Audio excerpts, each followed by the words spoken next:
Hello. Good morning. How are you?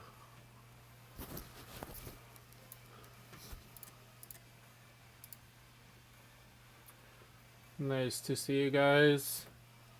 Okay. We have some people joining in. We're gonna wait for like a couple of minutes. Wait for people to join.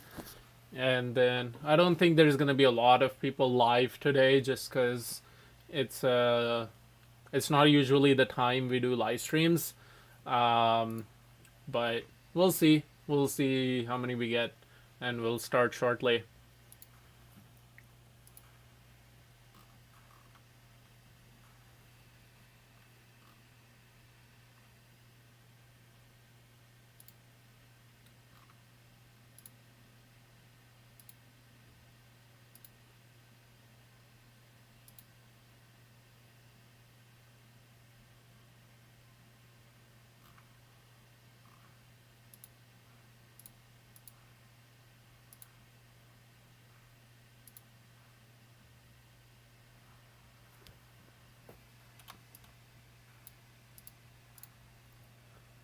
Okay.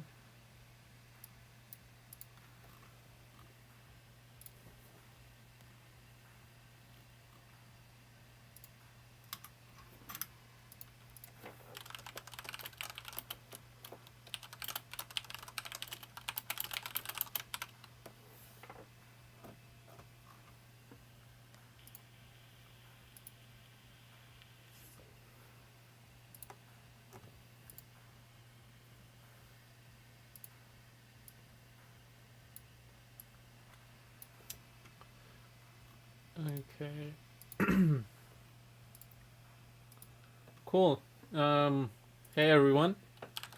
So, um, let me know if you can hear me. I hope you can.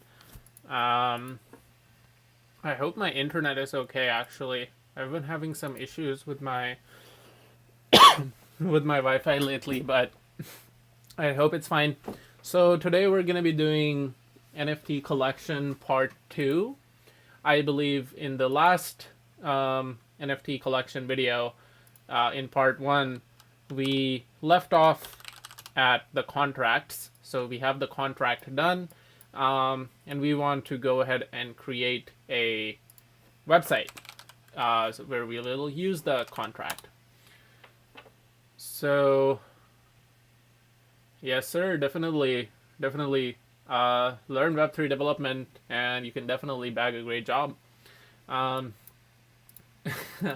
I mean, I think that's one of the primary reasons people enter Web3 today, just because um, it's a smaller market, it's a smaller area of competition, I think. Um, but okay, all right. So what I'm gonna do, um, I'm assuming you guys have seen part one. If not, maybe go watch that first. Um, and we are going to do the Next.js app this time. All right. So I need to do a little bit of a setup because I didn't do part one, and just give me 1 second. Yeah, I know we haven't deployed the contract yet, so it should be fine. All right, and just gonna open it up in VS Code. I'm gonna get rid of the My App folder. We will teach that. And as for the hard hat tutorial, I believe you guys have already set all of this up. The only thing I need to add a .env file because I don't have it locally. But let me just do that real quick, and we should be good to go.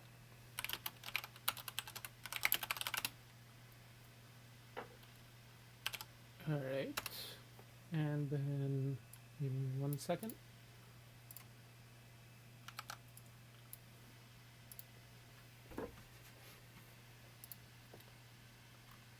How's everyone doing today?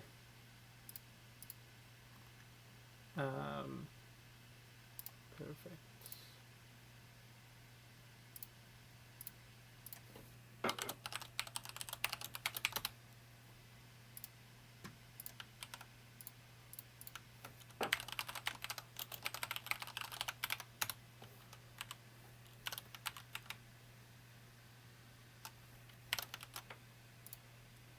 And I just need alchemy now.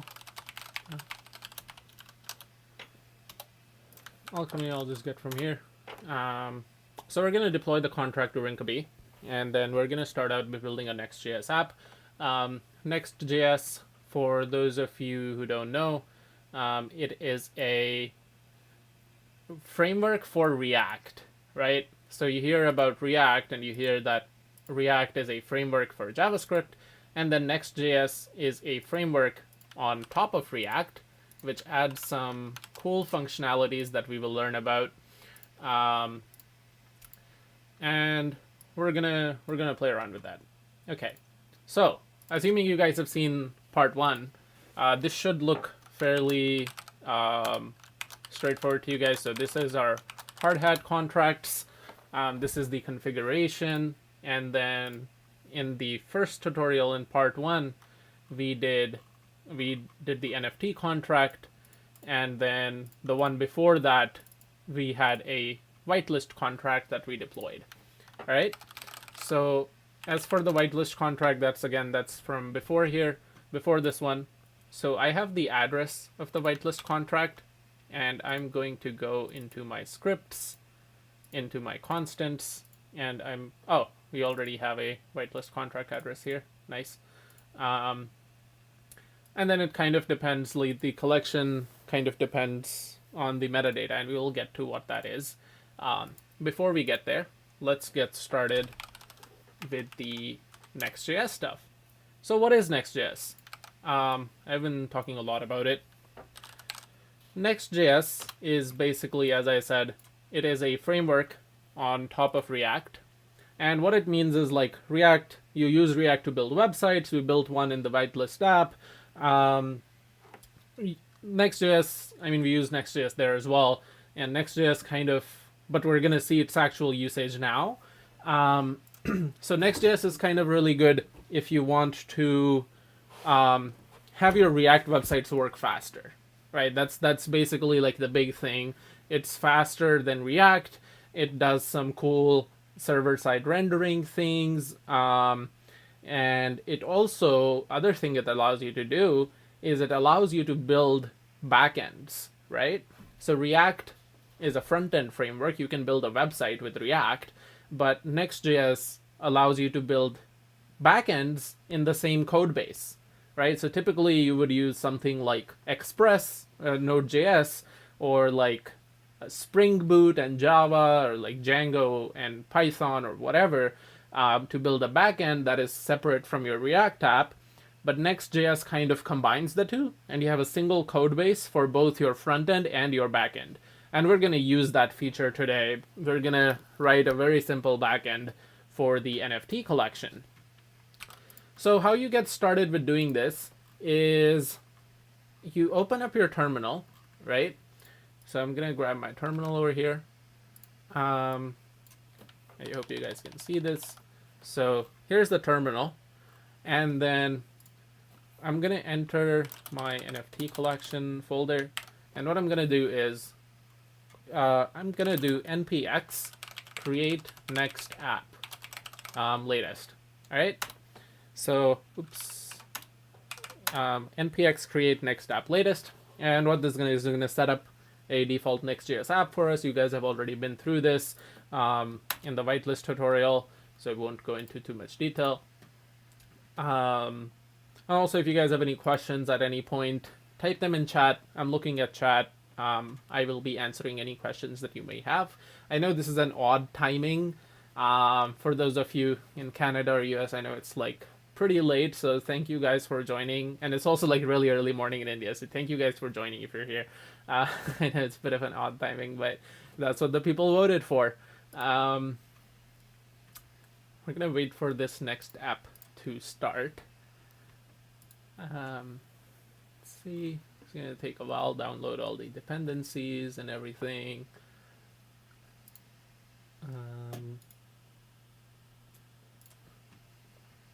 All right.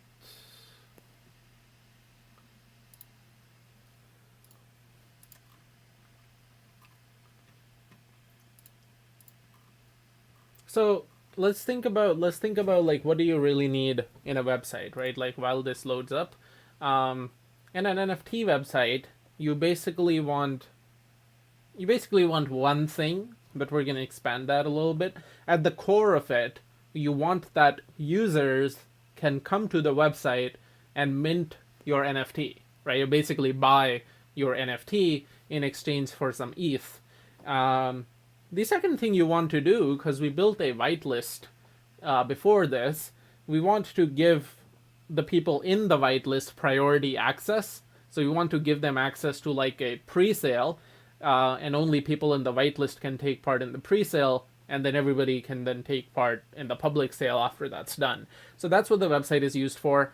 So the Next.js app is set up. We can go ahead and just, we're going to enter this folder. So cd my app, and we can see that it's working. If you run npm run dev, and I open up my browser on localhost 3000, we will see. So welcome to Next.js. Get started by editing pages/index.js. So we're going to do that. All right. So let's look at the code in VS Code. So I have a my app folder, and then there's some pages in here, and it creates the default one, which is index.js. And this part looks really similar to React if you've ever done React. But basically it's kind of like HTML, CSS, with some extra things on top. Since this is not a CSS tutorial, I am going to copy paste the CSS. So in the styles folder, it creates a default CSS file. I don't need this. I'm going to get rid of all of this. And from LearnWeb3 tutorial, either from the GitHub or from our website, I'm going to copy over the CSS because this is not a CSS class. We'll focus on the Web3 related stuff because that's what actually matters. Is Next.js, so Vanshika asks, is Next.js the best framework to use with Solidity, or are there any others you would recommend? So Next.js has a lot of advantages, right? First being that it's fast, right? Second being that it builds on top of React. So all libraries, all tooling, all frameworks you're used to using with React, they also work with Next.js straight out of the box, right? Because it is just an extension of React.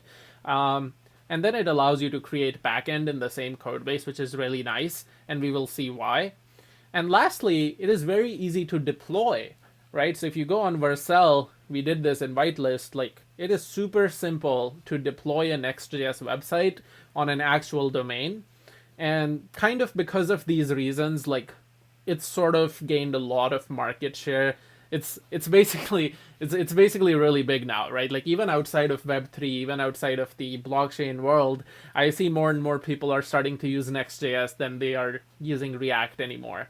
And I mean, it shares all the benefits of React. So if React gets updated, Next.js automatically also gets all the benefits there. So it's kind of nice, which is why I think everybody is liking it. Like,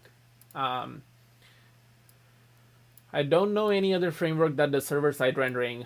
I mean, there are a bunch of frameworks that do server-side rendering, but like for example, like Remix.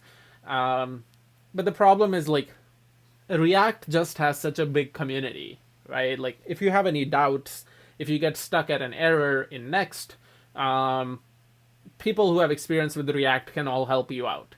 And the entire ecosystem that is built around React also works with Next, right? So is this community is very strong on the React side of things. So other frameworks which do similar things, the main challenge is they don't have that community. And if you get stuck somewhere, it's a pain in the ass, and there's not as many libraries or tooling that you can use. So it's kind of like, maybe they are better at certain things they do. It's just maybe not the right time to try to dive into that and figure out all of that stuff yourself. Okay, enough talking. So we're going to start designing the website. So first of all, get rid of all of this code. I mean, just keep your home function, but don't have any HTML here, because we are going to build our website ourselves. We don't need the default. All right, so gonna open this here. So this is what, I mean, if I save this, if I just do an empty div here, so our website is now blank. It's just an empty screen, right? First thing we want to do, we want a way for the user to connect their wallet, right? That's the first thing you want to do in any dApp. You want the user to connect their wallet. We use Web3 modal for this, which is a sort of, it's a library that makes connecting wallets super easy. So you go into your terminal and you type npm install Web3 modal. And along with Web3 modal, we're also going to use ethers.js. As you know, everyone at LearnWeb3, huge fans of ethers.js, and we're going to use it. So let's do npm install Web3 modal, and also let's install ethers. And the first thing we're going to build connecting your wallets functionality. So while we wait for this to download, oh, there we go. And I'm just going to do npm run dev again so we can see changes on our website as they happen. All right. So let's say we have like a, well, what do we need to connect wallet, right? We need some sort of function that allows you to connect a wallet. So I'm going to define a function here called connect wallet, and it's going to be an async function because it relies on user input. And we need to fetch the provider here. So we need to connect to the user's MetaMask. And for that, we need Web3 modal, first of all, actually. So first, actually, let's instantiate Web3 modal. So to do that, we're going to declare a reference. So we're going to do const Web3 modal ref equals useRef. And we can import useRef from React. So we do import useRef from React. So we're going to create a reference to a Web3 modal instance, and we want to sort of initialize this reference when the page loads, when the website starts off. So for that, we can use effect. So when we do use effect, it will work, like in this case, it will run the first time the website loads, right? And we want to keep track of, has the user already connected their wallet, right? So actually, yeah. So let's say we also store a state variable saying wallet connected and set wallet connected, which is a state variable that starts off with a value of false, right? So initially there's no wallet connected, and then in the use effect we will attempt to connect to the wallet, and then update the state as necessary. So we'll say if the user has not connected their wallet yet, we want that Web3 modal reference, we initialize it. So you make a new Web3 modal instance, and I'm going to need to import this. So you do import Web3 modal from Web3 modal. Yeah, so we do a new Web3 modal, and we need to give it some options. So for network, we're going to choose the Rinkeby testnet. We don't need any additional provider options, and we are not going to disable the injected provider. So injected providers are basically things like MetaMask, right? Which are browser extension wallets, essentially. And then once Web3 modal is instantiated, we want to connect our wallet. And this function we still have to write. Okay, so what goes into connecting a wallet, right? So first things first, we need a way to access the user's provider, which will be through MetaMask. We need to gain access to the provider signer from MetaMask, and then update wallet connected to be true, right? This thing. So to get the provider or signer, what we can do, like and you've probably seen this before again from the whitelist tutorial. Would you be able, okay, so Pokeman asks, would you be able to use server-side rendering instead of useEffect for connecting the wallet?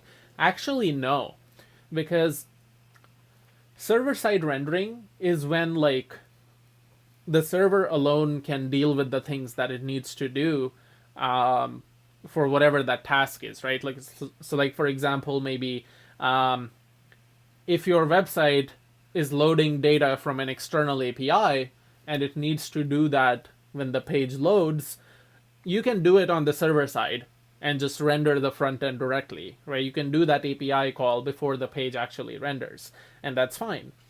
In this case, though, we need user interaction, right? The user will have a MetaMask pop-up and they need to hit connect wallet to actually connect their wallet to the application, right? And that's not something the server can do because it requires user input. So you do need a use effect here. You can't do server-side rendering on this thing. Yeah. But okay, let's gain access to the provider. So for that, all we really need to do, the main thing, is we call Web3 modal, and we access the current value, and we call connect, right? And this line in itself will pop open MetaMask and ask the user to connect their wallet to the website. And then once we do that, we want to do a few extra things. So since we're using Ethers.js and we want all the nice auto completion and all the nice features, we can just do import. We're gonna import, like, let's just say import ethers from ethers, and we will access it. Pramesh says, didn't find a good course on Udemy. Sorry, I'm not sure I understand the question. But okay. Cool. So import ethers from ethers, and then we're gonna wrap this provider in an ethers provider just because it's nicer. So then new ethers.providers.web3 provider, and just wrap it with this. And now we have access to like some functions that Ethers.js has, which are really nice to use compared to the default provider. And the last thing you want to do is, like, if the user is not connected to Rinkeby, tell them to switch to Rinkeby, right? And we want to do this because our contract is deployed on Rinkeby, and obviously if they're not on Rinkeby, they cannot interact with our contract. So basically, we will access the chain ID from our Web3 provider, and so every Ethereum network, so be it mainnet or any of the test nets or any layer 2 chain, they have a chain ID, right? Every chain is identified by a unique ID, and Rinkeby specifically has the chain ID of 4. So what we want to check, that if chain ID is not equal to 4, then we alert them, window.alert, please switch to the Rinkeby network, and then we will throw an error so the code does not progress. Incorrect network, right? And then occasionally, though, we might need access to the signer. So the provider is okay if you're just reading data from the blockchain, but occasionally you also need to send transactions, right? Like if you're trying to mint your NFT, you need to send a transaction to the blockchain. So we need a signer. So what I'm going to do is I'm going to take all of this code and I'm going to move it into a helper function that I'm going to call get provider or signer. And we'll pass it a variable. Oops, not like this. We're going to pass it a variable called need signer, which will have a default value of false. So up until this point, none of the code will change. But then we check if need signer is true, if the user did pass it. In that case, we will get the signer out of the provider. So we'll say web3 signer equals web3 provider dot get signer and return the signer. Otherwise, we just return the provider as it is. Okay, makes sense. Cool. And now in Connect Wallet, we just need to do await get provider or signer. And right now we don't need the signer just because they're connecting a wallet. We don't need a signer right now. We can ask for it later. And then we will just update. So set wallet connected to true. Yeah, the Udemy courses for blockchain are not great. They're yeah, there a lot of them are just severely outdated. Honestly, that's probably the biggest problem. Cool. So now we have this piece of code. Let's try to write some HTML so we can actually see this in action, right? So in the return function, I'm going to create a new div, and I'm going to give it cited. I'm going to add a head tag, and then let's give our website a title, encrypted as NFT,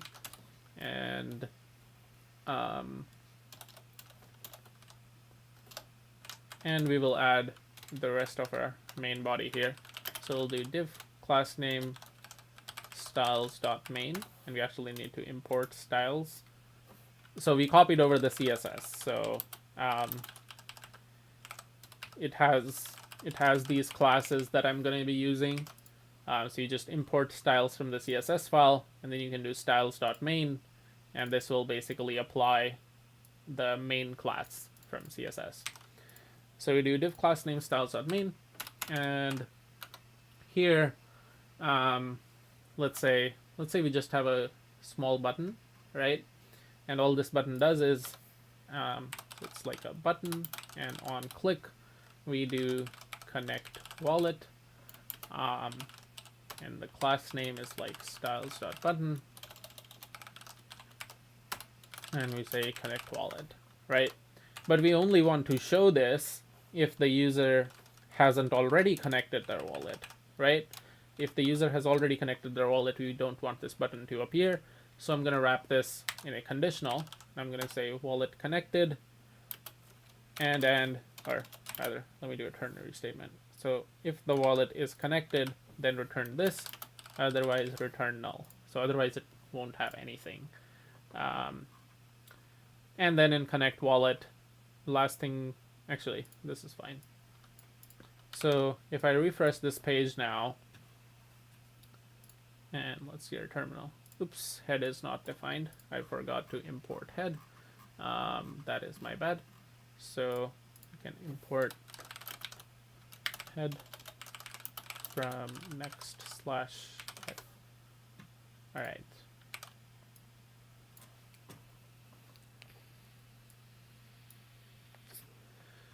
Oops. I think I messed up the import a little bit.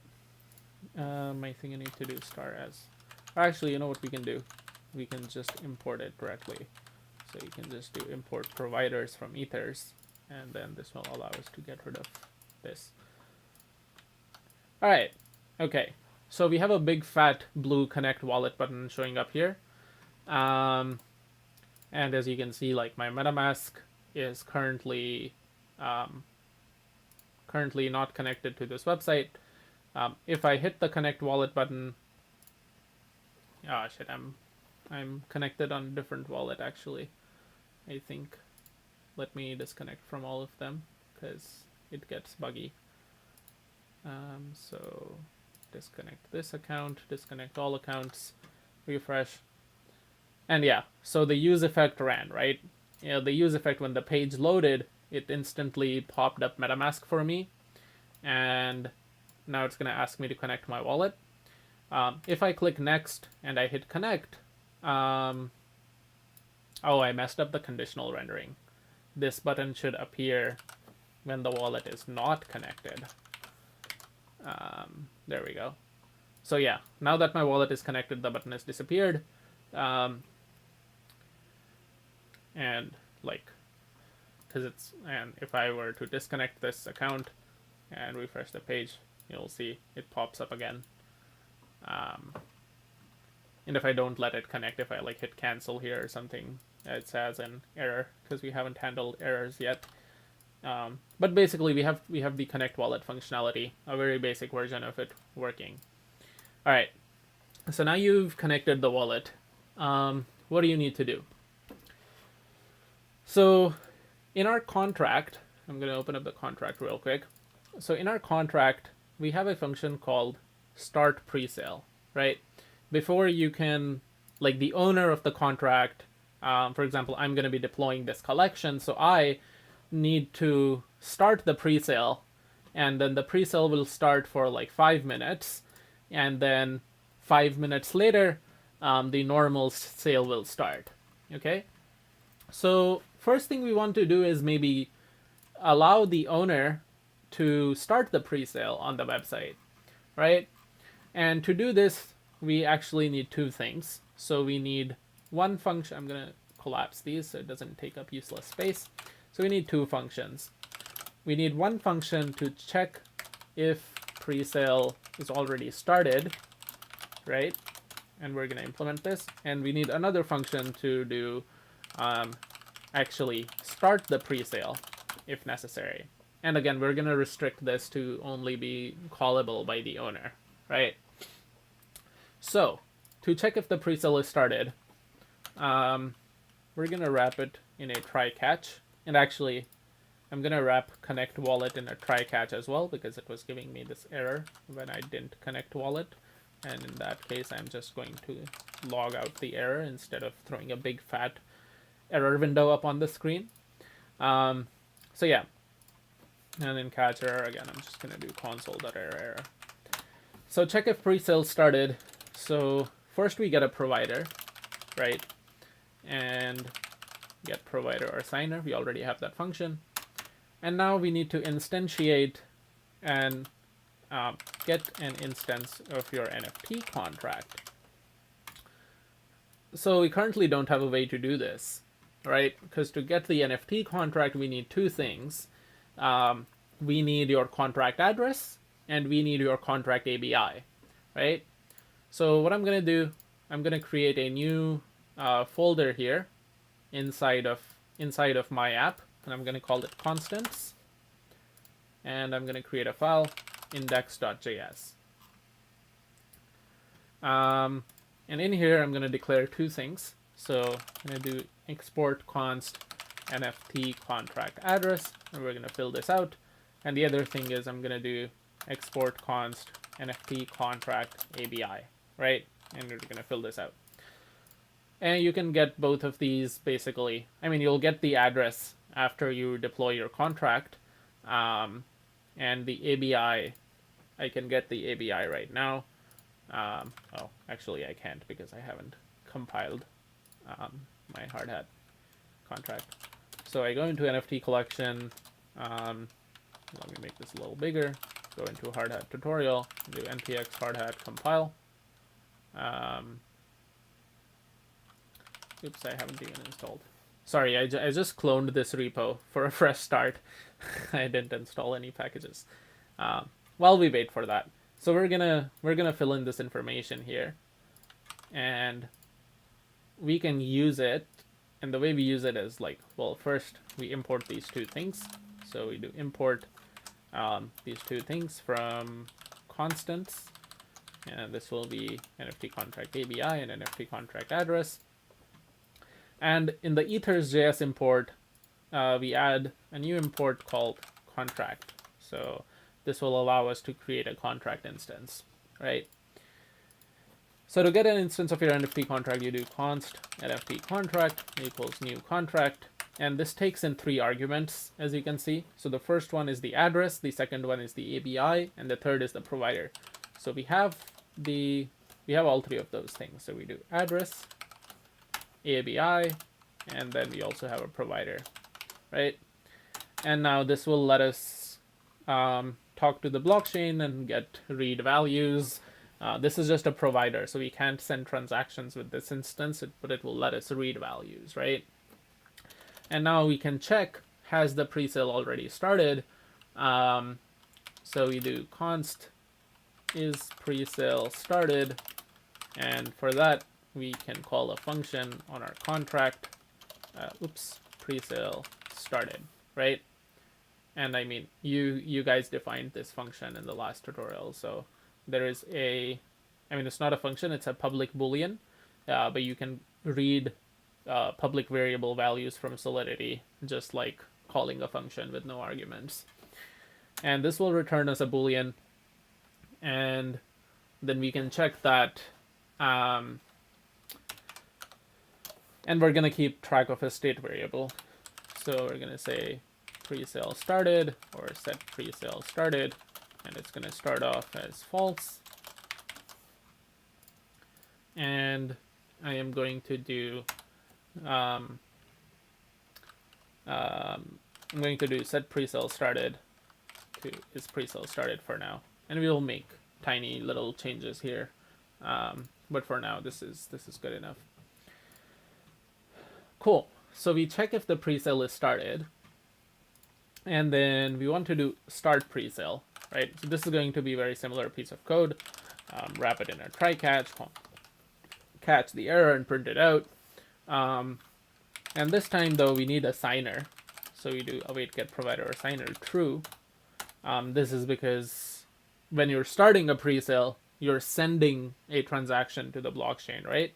Like it's not a view function. You're actually changing state of the blockchain. So you need a signer to be able to do this. Plus you also need to verify that the owner is the one calling this function, right? So we take a signer, and then we basically do the same thing. So we do a const NFT contract is a new contract which has the address, and it has the API, and it has the signer this time instead of the provider. And now we just shoot off our transaction. So we do transaction equals await NFT contract dot start presale, which is the name of our function, and we wait for the transaction to finish, and then once this is done, we can set presale started to true, right? Assuming it succeeded, right? It would have succeeded, otherwise it wouldn't have gotten here. It would have thrown an error, right? So we have these two things, and lastly, since this function is only callable by the owner, we want that only the owner sees the button to actually start the presale, right? So let's create yet another helper function. We're going to call it get owner, and this will return the owner of the contract, and then we can use it to check against the MetaMask address of the person who's currently connected to the DApp, right? So again, the first two things are quite similar. We just need a provider and we need a contract. So we get these things out, and then we do const owner equals NFT contract dot owner, and now we can sort of, actually, you know what? Let's get a signer here because we need to compare it against the user address. Right. And then we can now basically see const user address equals signer dot get address. So this is the address of the user who's currently connected to the DApp, and this is the address of the owner of the contract, right? And what we can do here is now, if the owner address, and I'll convert it to lowercase to make sure there's no like casing issues. If the owner of the address, if the address of the owner is the same as the address of the currently connected user, we will have another state variable called is owner. Actually, let's just call it is owner. Actually, yeah, and we do set is owner. Let's start off with false, and we will just do set is owner true. Right, so this means that the owner is connected to our website, and we will render the buttons appropriately. Okay.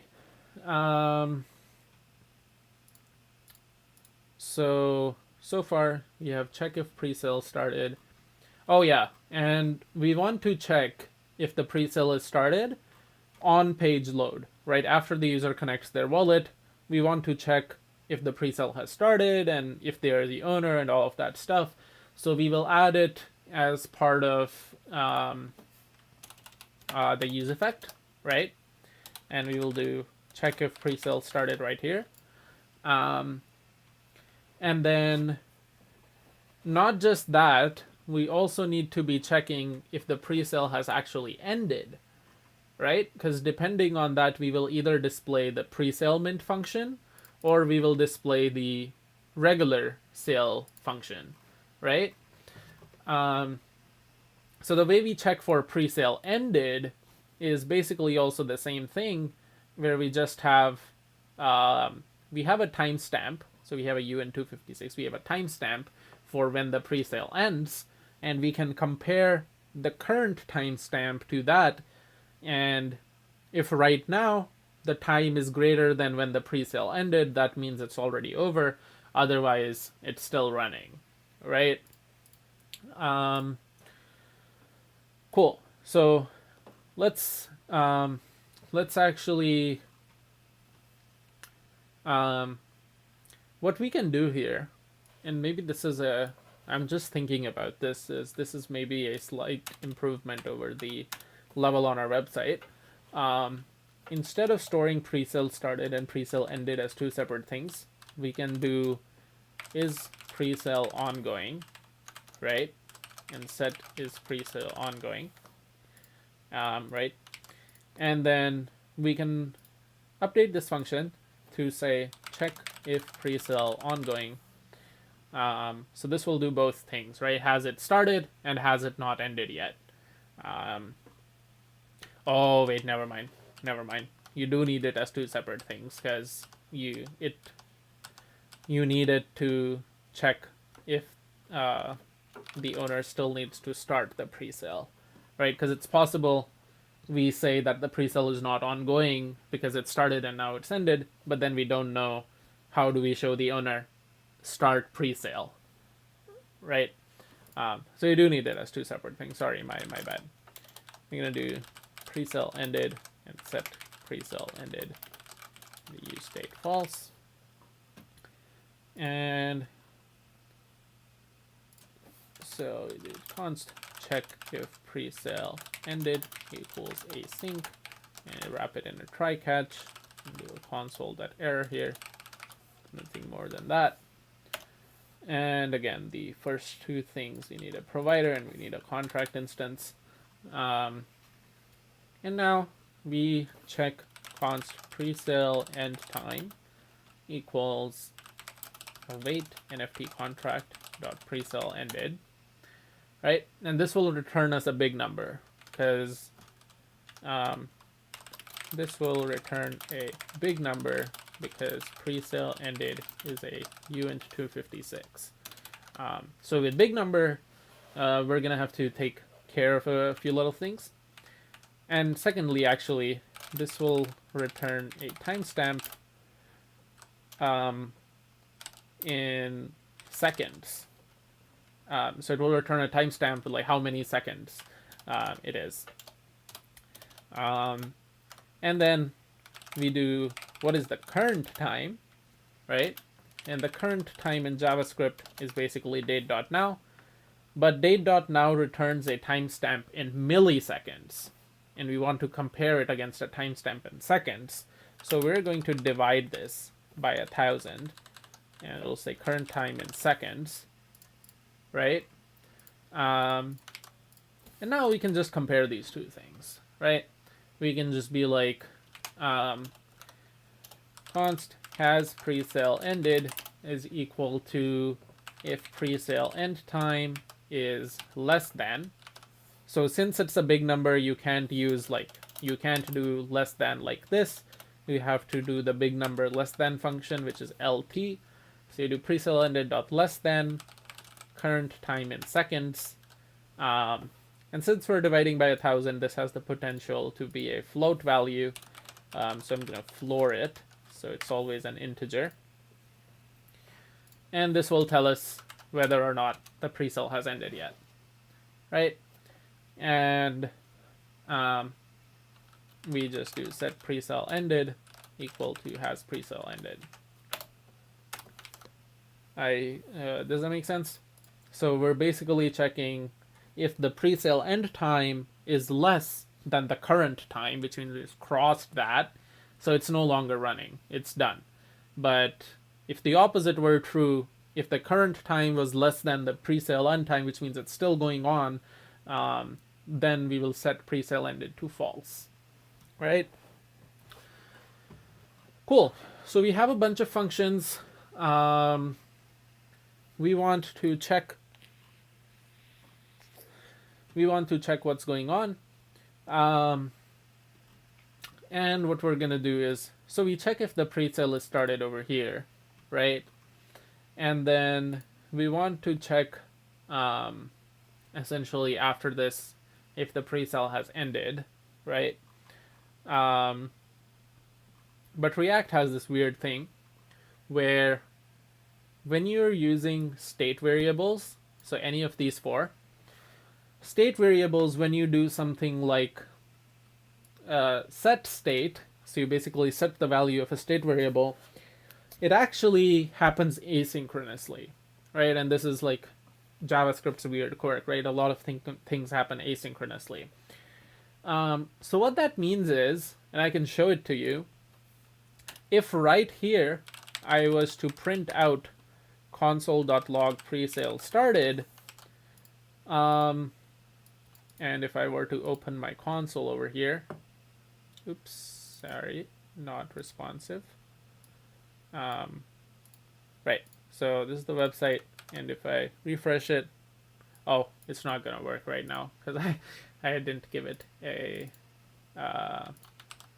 NFT contract address.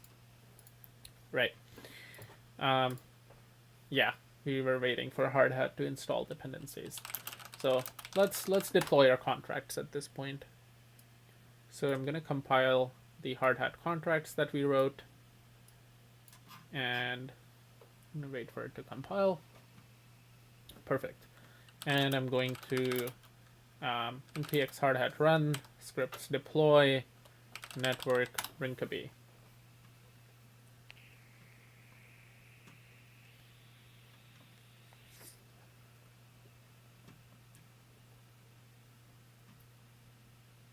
Come on, let's go.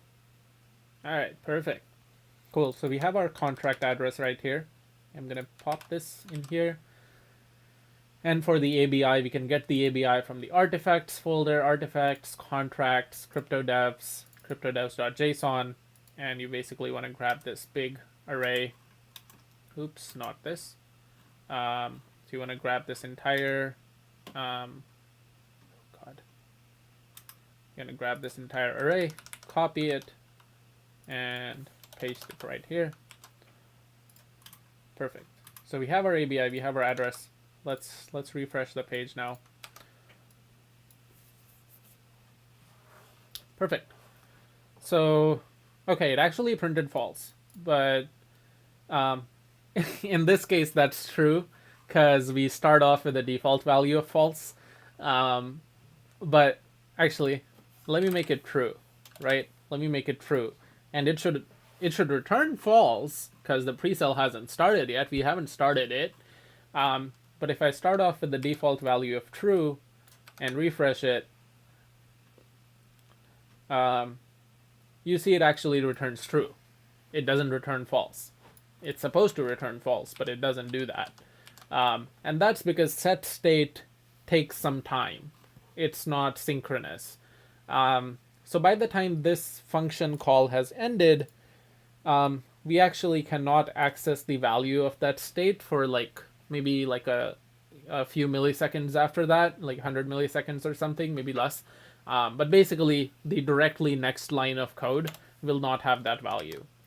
So I said earlier we're going to make some changes to this function right here. And the change we're going to make is, just for this reason, we are also going to make it return a value. So we're going to make it return is presale started. And in the case of an error, we're just going to return false. And now, return values happen synchronously, right? So we can just do const presale started, and then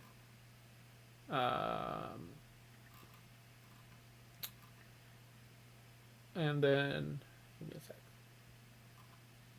Oh, it actually looks like interesting. Very interesting. Okay. So it looks like our tutorial has a little bug here, actually. I just noticed it. If you want to access the return value of this thing, it's an async function, so we need to be able to await it. But to await it, the use effect needs to have an async function, right? So I'm gonna make an async function, and I will fix this in the tutorial. I just noticed it. The tutorial does this. The tutorial does presale started equals this, but this will not work because this is a promise, and it will not return a Boolean value. So I'm gonna do a function called onPageLoad. I'm gonna make it an async function, and I am going to move sort of connect wallet and this thing in here. And here we can await it, and here we can also await the connect wallet. And assuming that the presale is start, and like the use effect now, we will just call on page load, right? And we will add it whatever we need in here. So we check if the presale has started yet, right? If the presale has started, we also want to check if the presale has ended, because we need that state value to render buttons properly, right? So we've written a bunch of code. Let's now actually view some of this.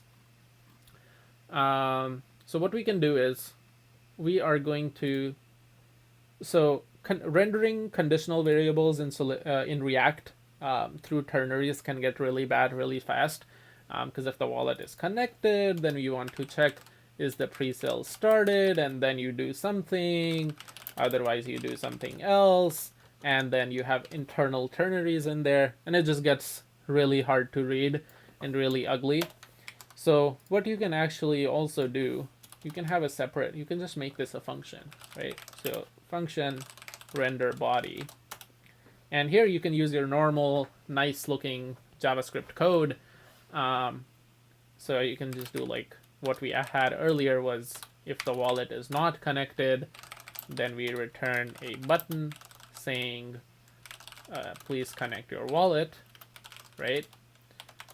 Styles.button, and then connect your wallet. And this happens if the wallet is not connected. Otherwise, if the wallet is connected, and then where do we call get owner? Oh, we don't call get owner just yet.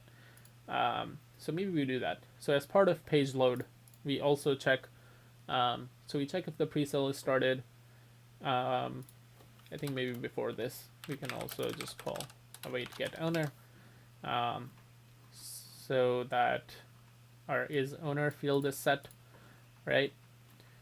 And then we do if is owner, and if presale has not started yet, then we render a button to start the presale.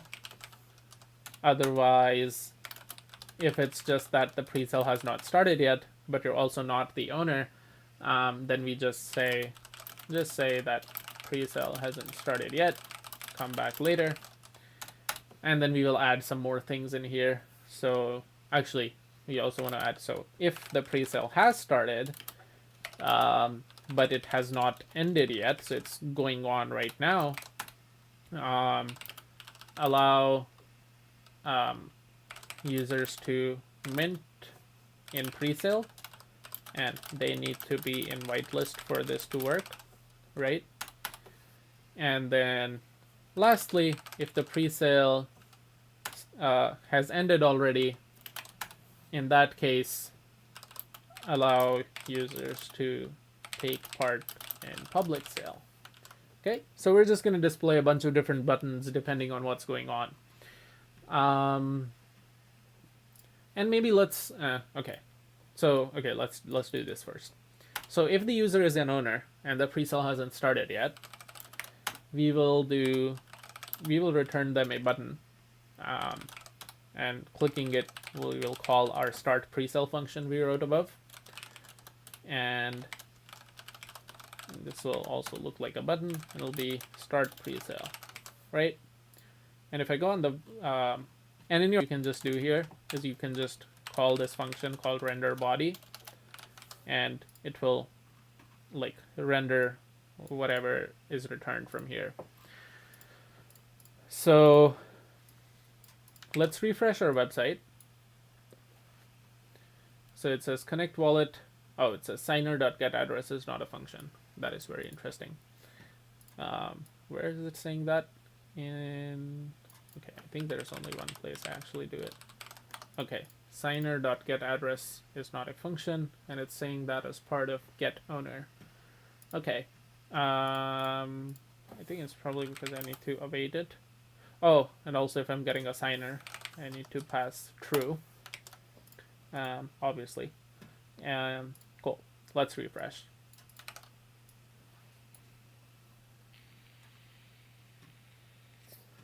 Owner.to lowercase is not a function. Okay.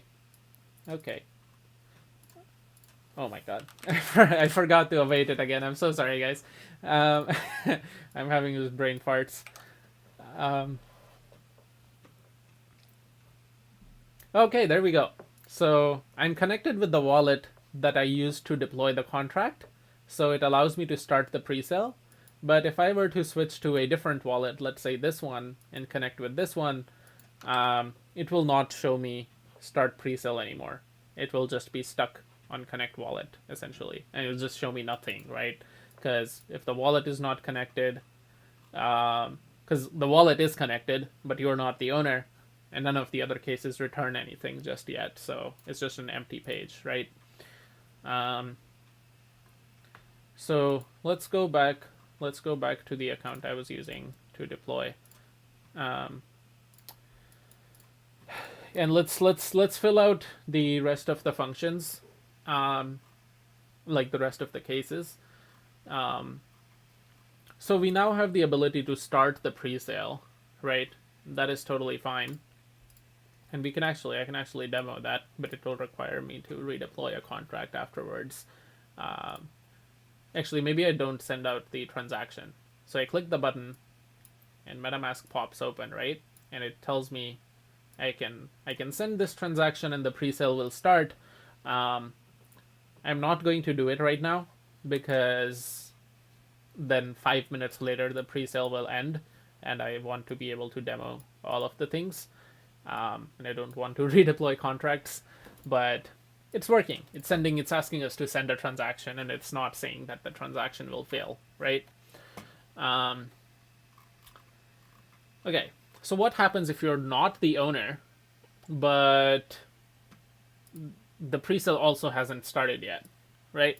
In that case, we just want to return them a message saying like something like, so we give it a styles.description, and we're like, presale has not started yet, come back later. Okay, and in this case, let's say I switch back to the other wallet. I open MetaMask, I go back to this wallet, and we'll see. So go to connect wallet, yeah, and just says presale has not started yet, come back later, right? Makes sense. And on the other account, it's telling me to start the presale because that account is the owner, right? Now, what if the presale has started, but it hasn't ended yet, which means it's going on as we speak? In this case, we want to present them with a button that allows them to take part in the mint. So we do return a div, and that div, we will have some text in there. So we will say styles.description, presale has started. If your address is whitelisted, you can mint a crypto dev, right? And then below that, we just have a button saying, so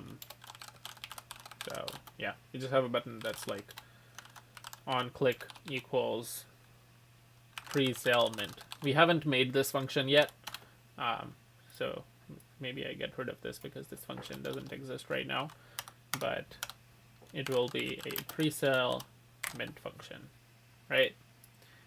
And let me add a little rocket emoji in here. Sure. So this button currently doesn't do anything, but at least we will be able to see it. And then in the case of pre-sale ended, that will just be a regular. I can actually just copy this thing here. Pre-sale has ended. Public sale. Pre-sale has ended. You can mint a crypto dev in public sale if any remain, right? And we call it public mint. And this button also currently doesn't do anything because we still have to write the function for it. So let's write those functions, shall we? So let's do pre-sale mint first, right? So I'm gonna collapse all of these functions so they don't take up space. Minimize this, and minimize this, right? So we have all of these things. We have render body, and we're gonna create a new function called presale mint.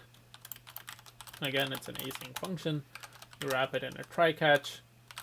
Console.error, right? And then here we can get the signer. So you need the signer because this is gonna require us to send a transaction. We instantiate the NFT contract, do new contract, NFT contract address, NFT contract ABI, and then the signer. And we can now send the transaction to do the pre-sale mint. So in our Solidity code, the name of this function is pre-sale mint, and it requires us to send some ether, right? It requires us to send at least ether equivalent to price, and pre-sale mint only allows you to mint one NFT by default, right? Like that's all you get for being in the whitelist. You get one NFT. And the price is equal to 0.01 ether. Okay, so that's what we're going to send. So to do this, you can do const transaction await NFT contract dot presale mint, right? And we don't need to pass any arguments to the function itself, but we do need to pass it an Ethereum value. We need to send some ether along with it. And the way you do it is you create an object, right? You create an object, and then you give it value. And I wish I could do this, but as you guys know, like everything in smart contracts is represented in VE, right? It's not represented in ETH. It's represented in VE because Solidity doesn't have decimals. It doesn't have floating point numbers. So you can do one of two things. You can either go to a website like Ethereum unit converter, and you can type down 0.01 ETH, copy this VE value, and send that much value along with this function. This is one way to do it, but this is really hard to read. If you accidentally like delete a zero or add an extra zero, it's really easy to miss, and it's not like intuitive. So Ethers.js to the rescue, right? Ethers.js has helper functions to do exactly this kind of thing. So I'm gonna import utils, that's utilities, from Ethers, and the Ethers utilities package has a helper function called parse ether.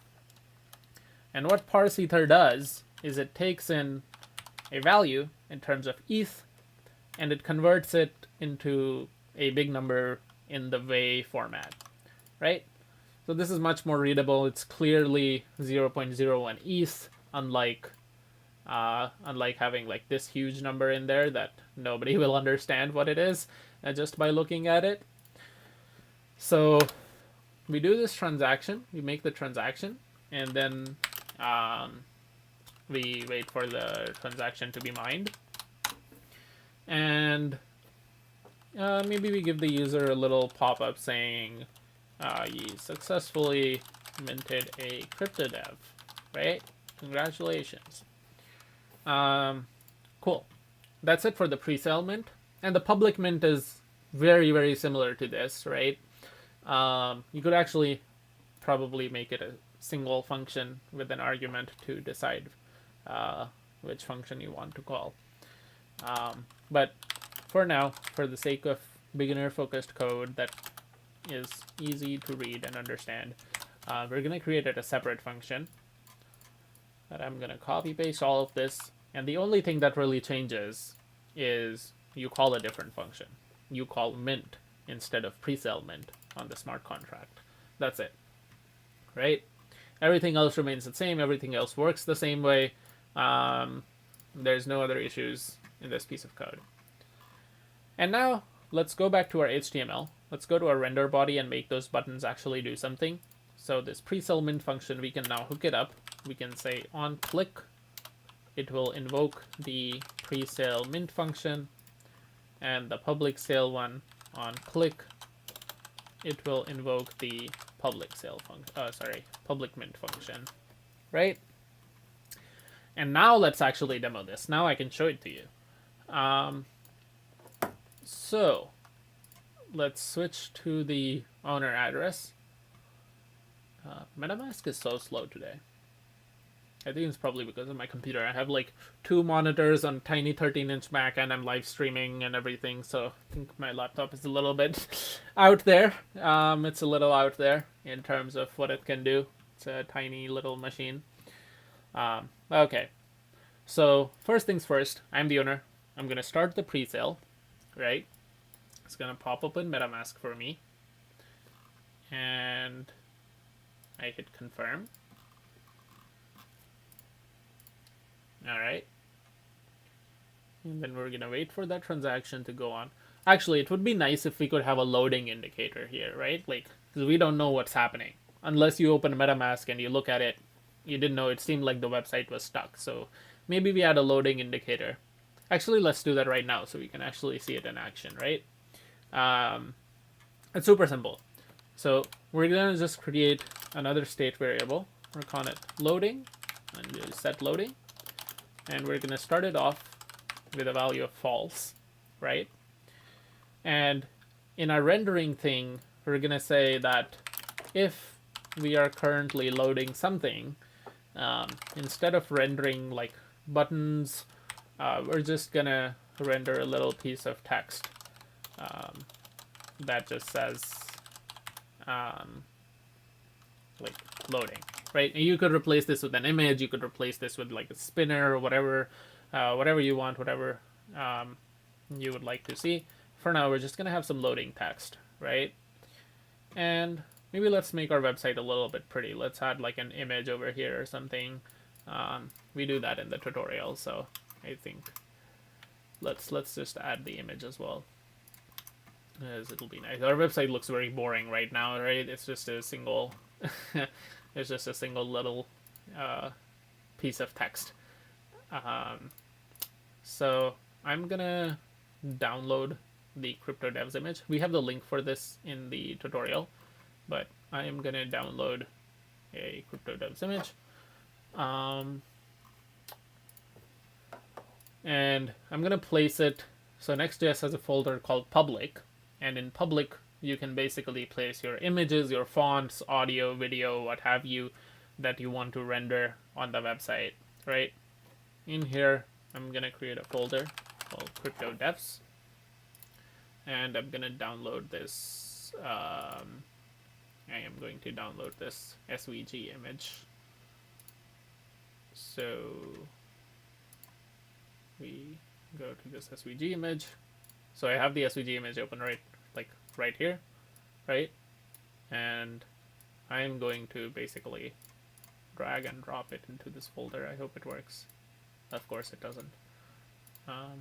Okay, whatever. Right click save. Every NFT ever. I'm just kidding. NFTs have more utility than that. I posted a thread about it. Right click save. It's just a meme. But anyway, for this case, I will do right click save, Mac, user, whatever, NFT collection, my app, public, crypto devs. Okay, I'm going to save it right here. So we have a 0.svg file over here, and I'm going to add it to our website. So it just looks a little bit nice, you know. I know we're not building the best looking website, but at least it doesn't need to look like absolutely terrible, right? Maybe we have a few different things going on here. So here, let's say we do like page 1, a class name, title. It's like welcome to Crypto Devs NFT, and then we have like a little bit of a description that's like what is it? Crypto Devs NFT is a collection for developers in Web3. Right? Sure, why not? And then here we move this render body. I'm going to move this render body function in here. And I'm going to add an image. So I'm going to do image, class name, styles.image. I'm going to give it the src of /cryptodev/0.svg.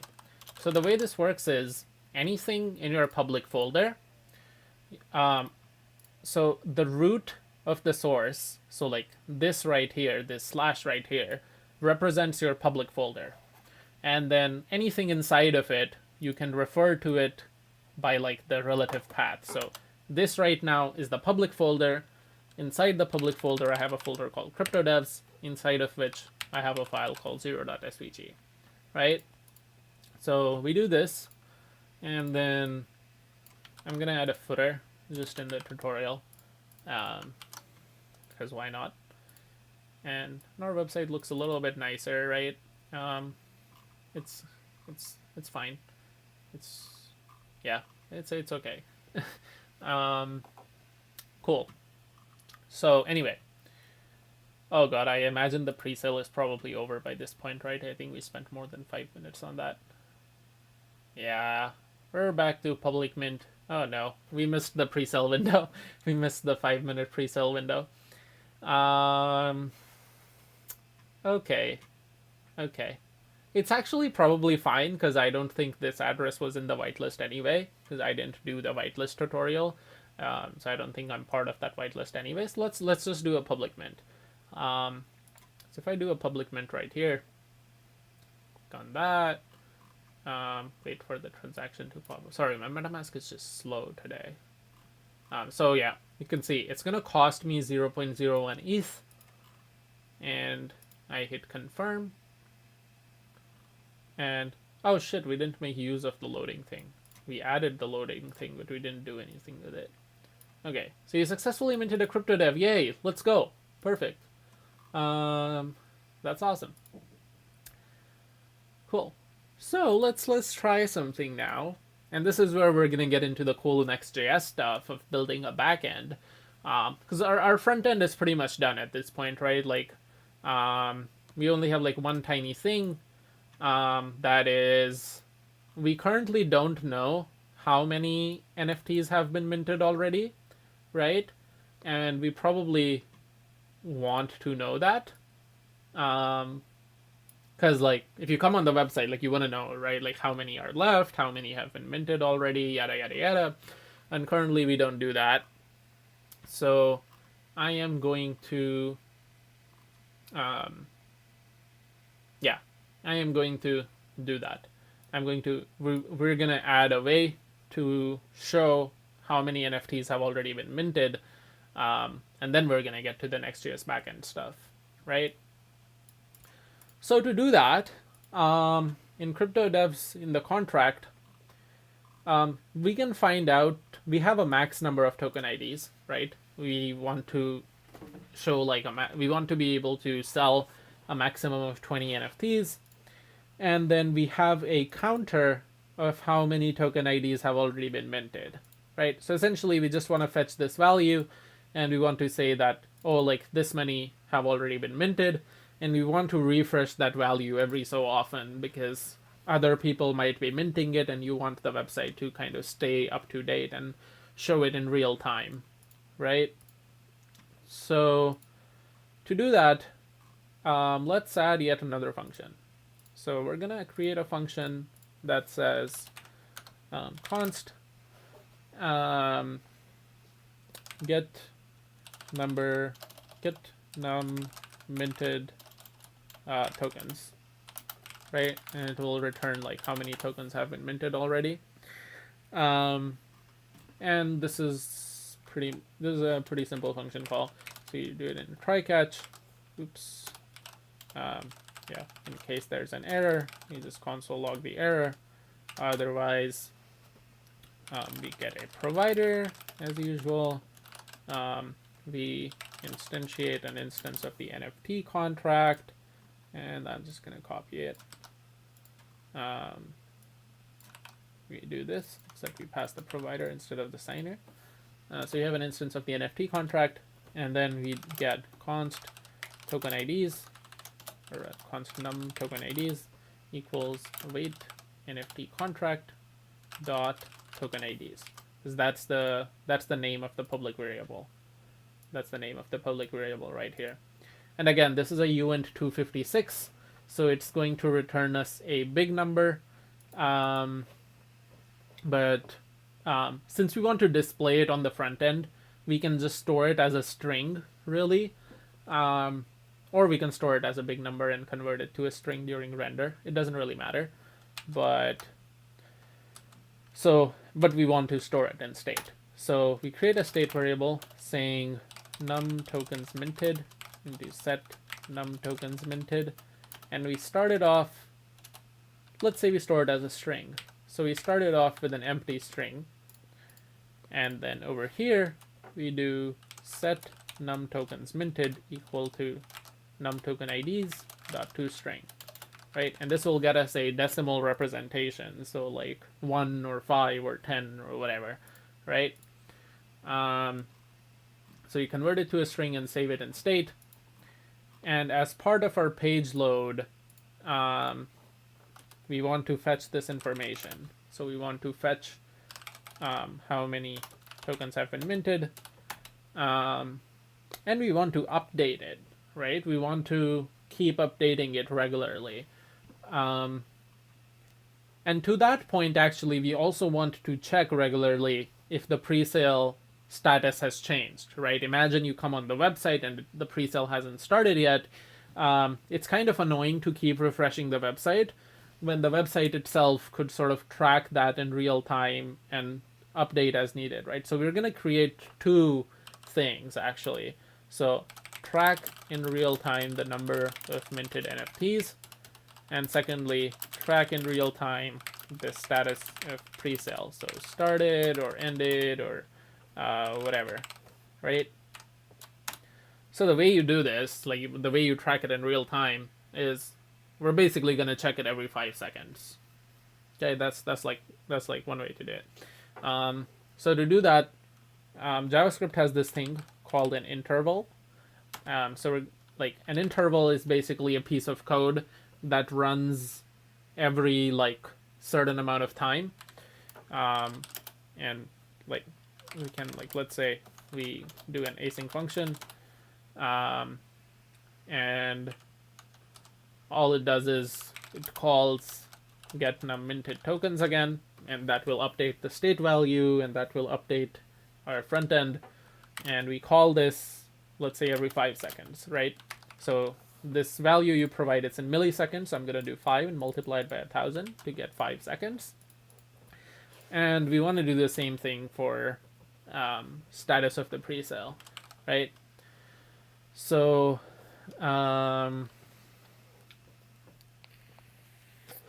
So we want to basically do a set interval here.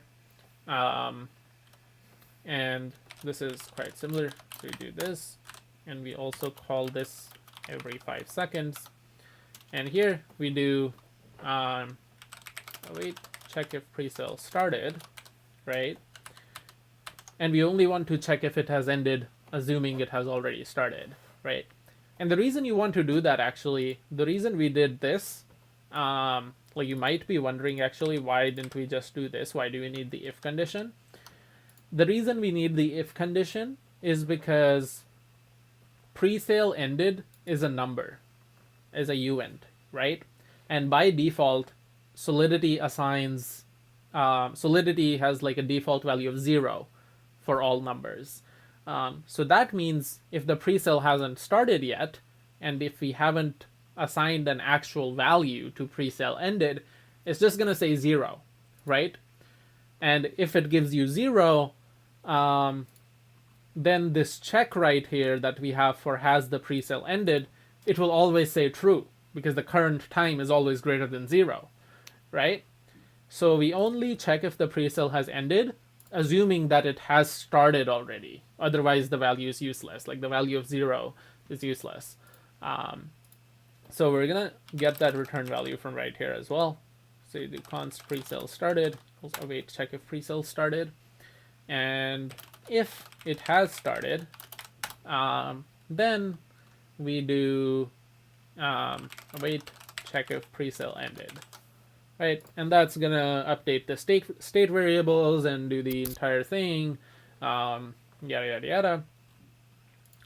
But the cool thing is, like, we now track number of tokens, right? And in our render body, what we can actually do now,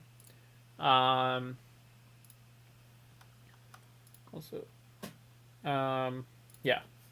So in our render body, we can actually, let's just do it here. So in our HTML, we can just show how many NFTs have been minted already.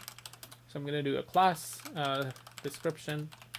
And here we can just say num tokens minted over 20 have been minted already. Right? When I open up the website now, it will say, I refresh it. Okay, I need to add some spacing here. The spacing is not working properly. I think the CSS, where's the CSS? I think one of these was supposed to be a flexbox. This is a flexbox. I think it shouldn't be a row. I think that's by mistake, maybe. Oops. No, it should. I think render body right here, though. So we have a bunch of things that are kind of showing up right beside each other, even though they should have a break between them. Oh, and I think it might be because I'm using spans, not divs. I think divs automatically break. Spans don't. Convert this to divs. Yeah, it looks fine now. Okay, so it says CryptoDevs NFT, blah, blah, blah. And it says 1 out of 20 have been minted already. And that makes sense, right? Like, because we minted 1, and then, like, there are 19 remaining, basically. And then, we were going to add a loading state. So let's add a loading state. We wrote the code for it, but we don't actually set the loading value anywhere. So what I'm going to do is I am going to set loading in basically every function that the user is calling. So when you start a presale, at the very beginning, I'm going to say set loading true. And at the very end, I'm going to say set loading false. Right? So in the meantime, like while this code is executing, it will show us a loading indicator. And we can basically do the same thing for public mint. So set loading true, and at the end, set loading false. And same goes for presale. So set loading true, and at the very end, set loading false, right? So let's mint another crypto dev. So I do another public mint, and you can see like it changed to a loading text, right? Because it's waiting for me to do my thing. It hid away that button. So I have a transaction. I click confirm, and until that transaction gets mined, it's gonna just keep saying loading. We're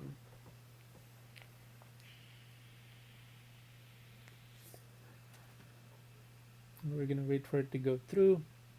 Perfect, it's gone through. And then, yeah, so you successfully minted a crypto dev. Awesome. Let's go.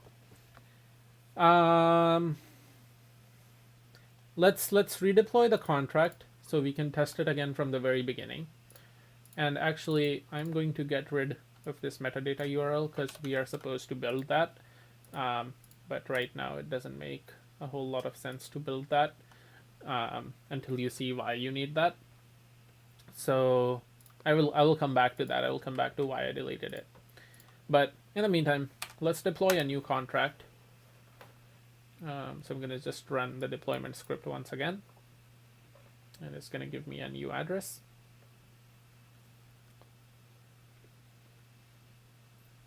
Cool.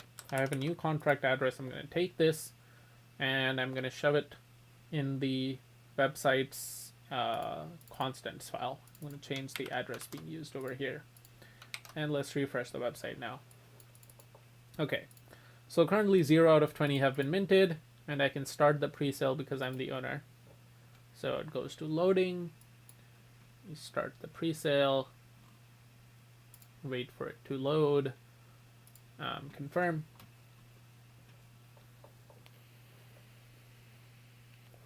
And then since we're fetching the status of the pre-sale every 5 seconds, we won't need to refresh the website. It will just say that there you go, like pre-sale has started. You can mint a crypto dev, and 5 minutes later, it will just automatically say that pre-sale has ended. Oh, this function does not seem to be working. Interesting. Let's see what went wrong here. So it's just returning instantly. So it has try. Does it give me an error anywhere? Oops. Let's go to inspect. Wow, the one function we didn't test has an error. Classic programming, right? Oh, right. I can't take part in the pre-sale because I am not whitelisted. That is true. I am not whitelisted because I didn't deploy the whitelist contract. Snay deployed it in the previous tutorial. But it tried to send the transaction. It just said that it failed because you are not whitelisted. I don't know if you can read this. It's tiny error message, but it says you are not whitelisted, so it failed. Okay, let's just wait for the public mint because I actually don't have the whitelist code on my computer right now. So while we wait for that, let me try to explain you what's going on here. So when you do NFTs, right? When you have an NFT, every NFT has an image, right? Like you've seen that part. You've seen images on NFTs. That's kind of like the entire shebang. But where do these images actually come from? So if you Google for OpenSea metadata standards, so there's something called metadata. What is metadata? Metadata literally stands for, like the English word stands for data that provides information about other data, right? So there's data, and then there's metadata, which is giving you information about the data itself, right? So OpenSea was the pioneer. OpenSea was like the first NFT marketplace like 5-6 years ago, and they created the standard of an NFT metadata, right? Because ERC 721 that we learned about earlier on, ERC 721 has this standard of like, oh, there must be a token URI, right? And the token URI needs to have something, but it doesn't say what that something actually is. It doesn't say like what kind of data that URI needs to have. So OpenSea kind of pioneered this. OpenSea created a metadata structure, which basically says that you should have a JSON object, and that object can contain these properties. So it can have a name, it can have a description, it can have an image, it can also have like videos or a YouTube video or like a GIF file or an MP3, a music, whatever you want, right? So you can specify any of these properties in the JSON object, and you serve this JSON object from your token URI, right? So imagine like if your token URI, if it's like a link to a website, when you open that link, you should get back a JSON object that contains these properties, right? And then if you actually go to OpenSea and you click on like any random NFT, right? Sorry, my internet's just slow. Let's say we go here. Wow, my internet is absolutely messed up. I'm surprised the live stream is working fine. Come on. So open up the collection and then open up any random NFT. All right. So if you look at this NFT, what information does it have, right? There is a name, right? Emmett Smith Unleashed, whatever that is. There is a name. There is a description, which talks about what this NFT is, right? And there's a video, right? There's a 10-second video attached to it. And along with that, there's probably some properties. In this case, there's a single property called diamond. So all of this information, this is fetched from the metadata. So this means this NFT specifically has a token URI. And if you open that link, if you open that URL, it will return a JSON object, which has name equals Emmett Smith Unleashed. It has description equals this entire, all of this text right here. And it has a probably an animation URL or maybe a YouTube URL that has the link for this video that's playing right here. Okay? This is important. Oh, by the way, our website switched to public mint automatically. I didn't refresh it. And let's see why this is important, right? So if I go ahead and do a public mint, and we do this, and let's say I copy like this account's address that I'm connected with. I copy this address. I wait for the mint to go through. And in the meantime, like, let's switch over to OpenSea testnet. So you can access the testnet OpenSea by going to this link. So testnets.opensea.io. This is the Rinkeby version of OpenSea. So we minted our NFT, and I copied over my account address.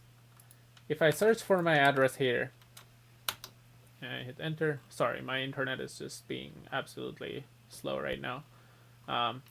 Yeah, if I copy over my address, oops, that did not work. Need to wait for it to load, I think.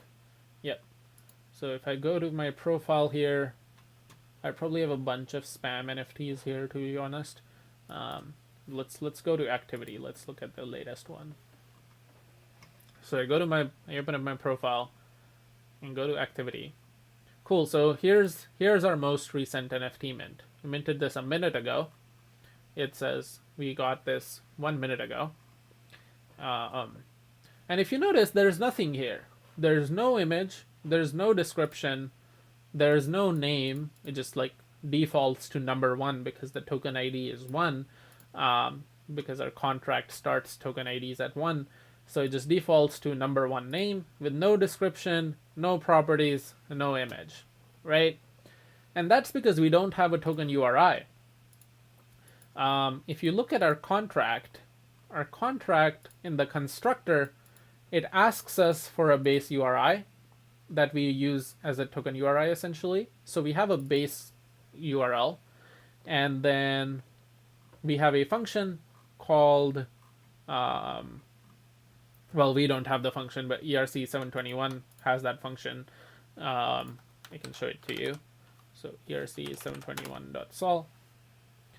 If you look at the code for ERC721, it has a function here called token URI, which is based off the standard. So this function here. So what is this function doing? This function is taking your base URI, right? And it checks if the length of the base URI is greater than 0, which means you set a base URI. In that case, it will return a string that is the concatenation. So encode packed is used to like concatenate multiple things together. So it's the string of the concatenation of the base URI and the specific token ID we're talking about. So when you call token URI, you need to give it a token ID, and we concatenate the base URI with the token ID and we return that to, like, in this case, say OpenSea, right? And then OpenSea can take that URI, it can resolve it, find the JSON object that contains all the information, the name, description, image, etc., and use it to show all of that on the marketplace, use it to show all of that on the website. Does that make sense? So currently we don't have a way of doing that, right? Currently our contract, our website, it's just front end. But to be able to do something like this, to be able to have a link that OpenSea can resolve and it will return you a JSON object, that is an API. You need to write an API for that. And APIs are backend. And this is where Next.js is amazing, because Next.js allows you to write backend code with your front-end code. So when we created the Next app, if you look in the pages folder, there's a folder called API, right? And inside API, there's a default auto-generated file called hello.js, which basically returns a JSON object that says name John Doe, right? And the way APIs in Next.js work, similar to regular pages, right? Like regular pages in Next.js are routed by name, right? So we have an index.js that we get to see at localhost 3000. If I change the name of this file to like abc.js, then localhost 3000 no longer works. It says page not found, but I can go to localhost 3000/abc and it will show us the page we've been using all along, right? So routing in Next.js happens based on file names. And the same is true for APIs. So we have an API folder and we have a file called hello, and I can open this. So if I go localhost 3000/API/hello, and it gives me this JSON object. And the JSON object is name John Doe, right? And I can change this, I can put in whatever I want and refresh it, and it'll give me that thing, right? So this is back-end code. This is not front-end code. This is back-end code. But Next.js is amazing, and it allows you to write front-end and back-end code in the same code base, right? So we're going to use this functionality to develop a API that we will use for providing metadata about our NFTs, okay? And the first thing we actually need for this is we need to have the images of all the NFTs, because currently we only have one image, but we actually need images of all the NFTs.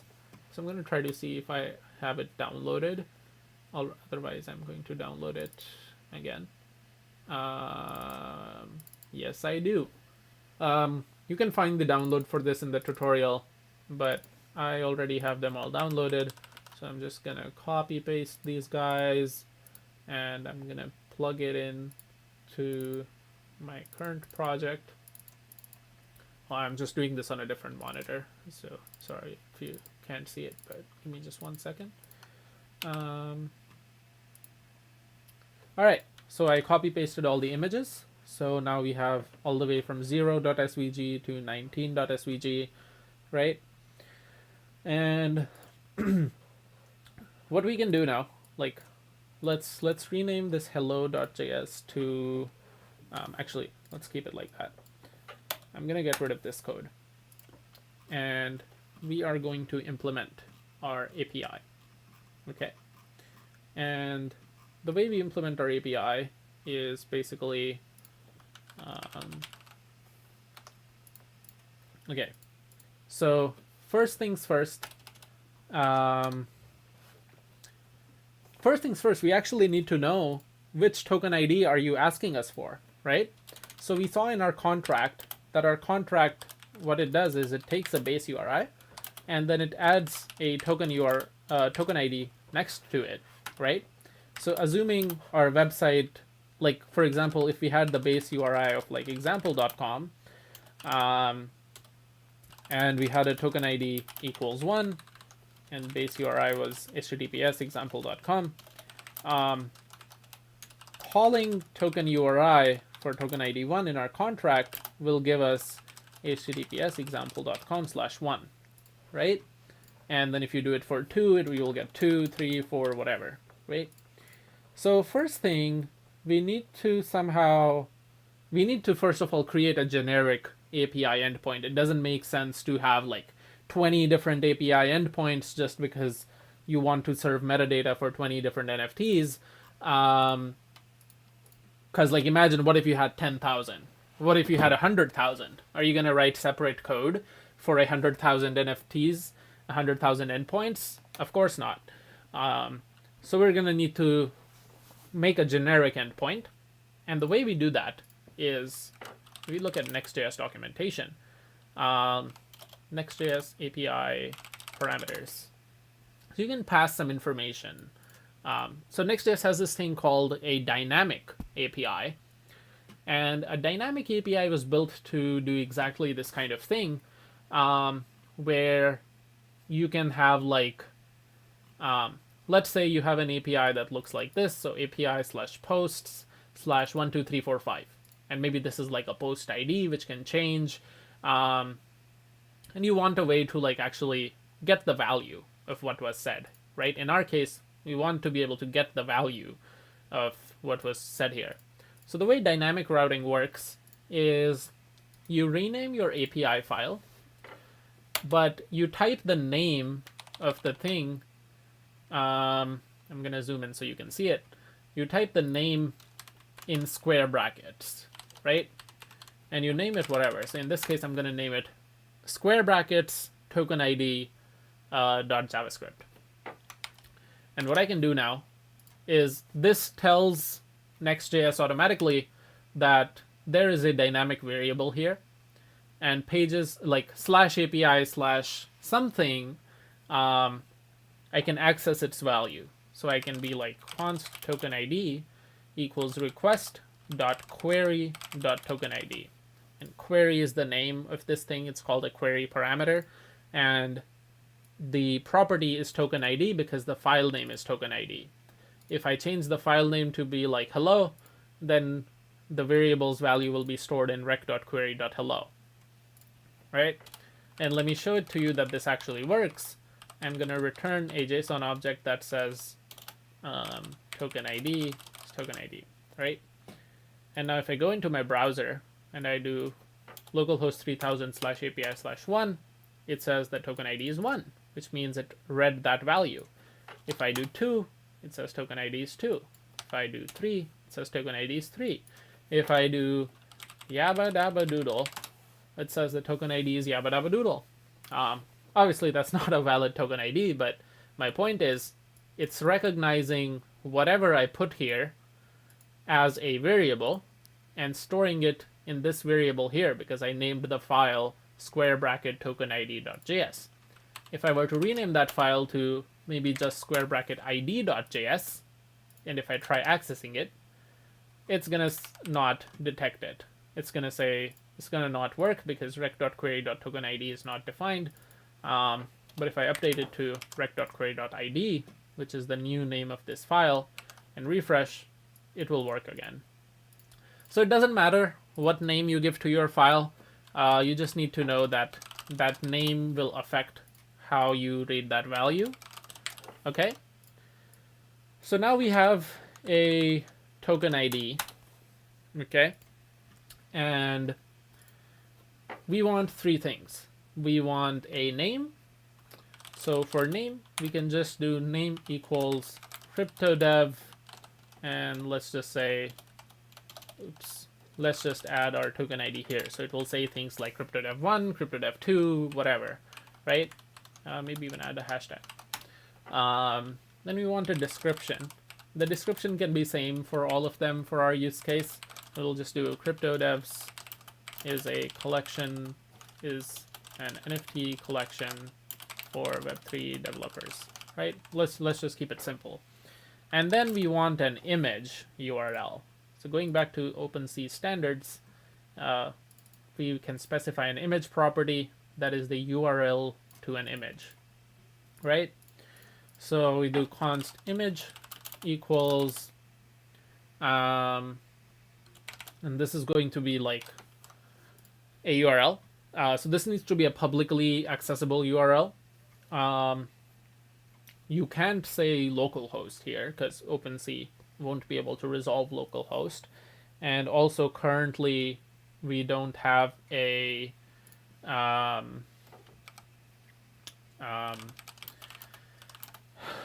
URL for our own project. We are only running it on localhost. So we can do either two things, right? We can either use image links to GitHub, right? Or we can try to fetch the URL of our website dynamically from Next.js. Okay, so I think, okay, let's try to keep it simple. So we have our NFTs here. So if you go on the NFT Collection GitHub repo, and you go into My App, and then the public folder, and then crypto devs, and then let's say like 0.svg, and then you click on raw. So raw is like the direct link to the image, right? So this link stores the image for 0.svg, and then you can change the things at the end. So you get like 1.svg or 2.svg, whatever. So what we're going to do is we're going to take this link, we're going to put it here, we're going to put it inside here, but instead of 2.svg or whatever, we're going to say token ID .svg, right? And actually, because our token IDs start at 1, but for some reason we have our images starting at 0 and going until 19, maybe we do token ID -1 here actually. So you convert token ID to a number and do -1.svg over here. And then we basically just return an object.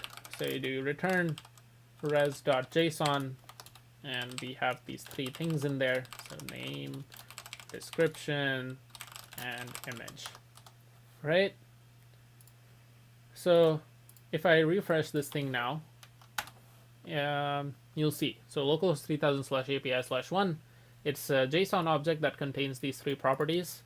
I can click on the image link, it takes me to the actual image, and it will like dynamically change for whatever token ID I pass in. Okay, enough talking.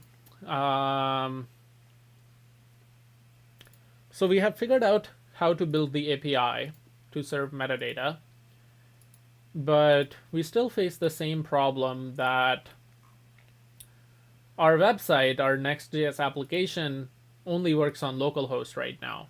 And if you want OpenSea to load up the image and load up the name and everything it can't do that from localhost because localhost only works on your computer.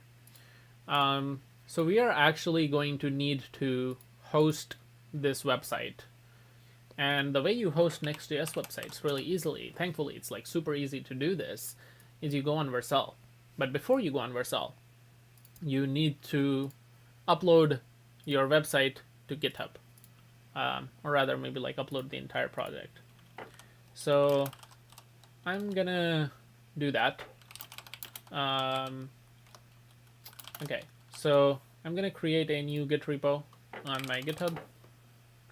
Now we go into GitHub, and actually I think I already cloned this from somewhere. So let me actually get rid of the pre-existing Git repo here. Yeah, okay, I'm gonna create a new repo on GitHub and call it NFT Collection Tutorial. Make it a public repo, whatever. Create a repository, and then I can really just copy paste this stuff, except I want to add more than just the README. So essentially copying it line by line. I don't know if you guys can see. Oops. Yeah, I'm gonna copy it literally line by line so you can see what I'm doing. I'm gonna do git init, and then I'm gonna do git add, except I'm gonna do git add star or git add dot instead of a specific file. And then I can do git commit, first commit, and then the rest of the stuff you can copy paste. Honestly, is just telling your local Git repo that you want to push it to GitHub, to this repository, and then actually pushing it, right? So you push all of this stuff up on GitHub. We have it all here on my public repo. And now what you do, you go on Vercel. You go on Vercel and you click on New Project. So I'm logged into Vercel with my GitHub here, by the way. So you create a new project, and then you import the repository you created. So NFT Collection Tutorial. Import that. You set the framework to be Next.js because that's what we're using. And you need to change your root directory because our Git repo has both Hardhat and Next app, so you need to tell it where your Next.js project lives, which is my app. And we'll click continue. And then everything else should be fine. You shouldn't need to touch anything else. Just click deploy. Right.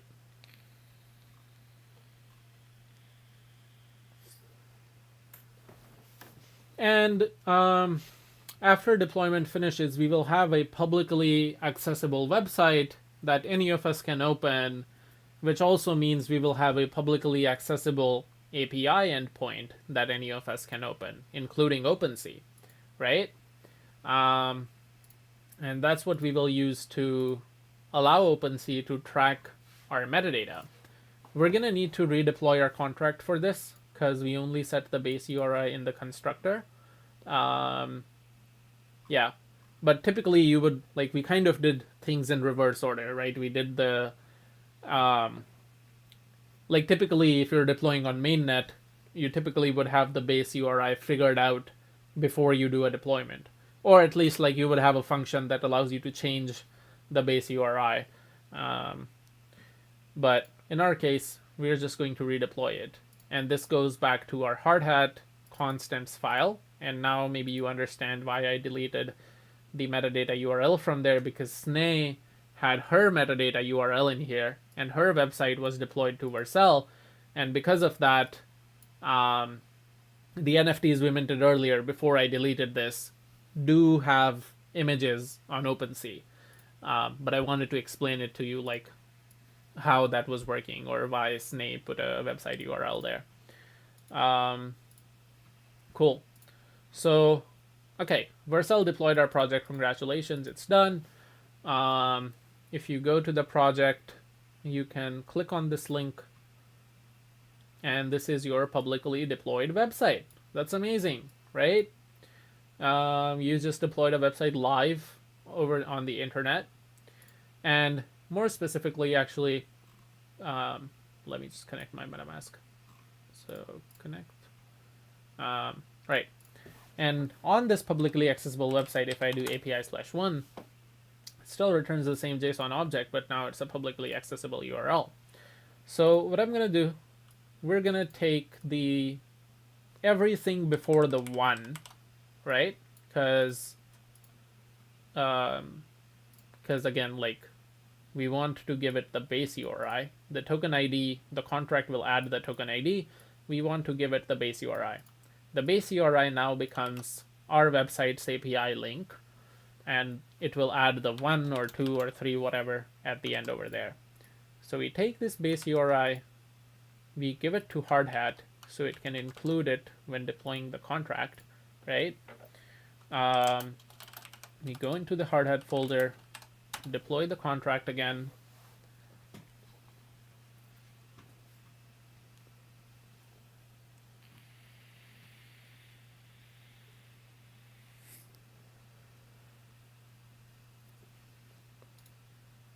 Awesome. So we have a new contract address, and the only thing we need to do is on our website, we need to make our website use the new contract address so it calls the right functions. And now you can just make a push to GitHub.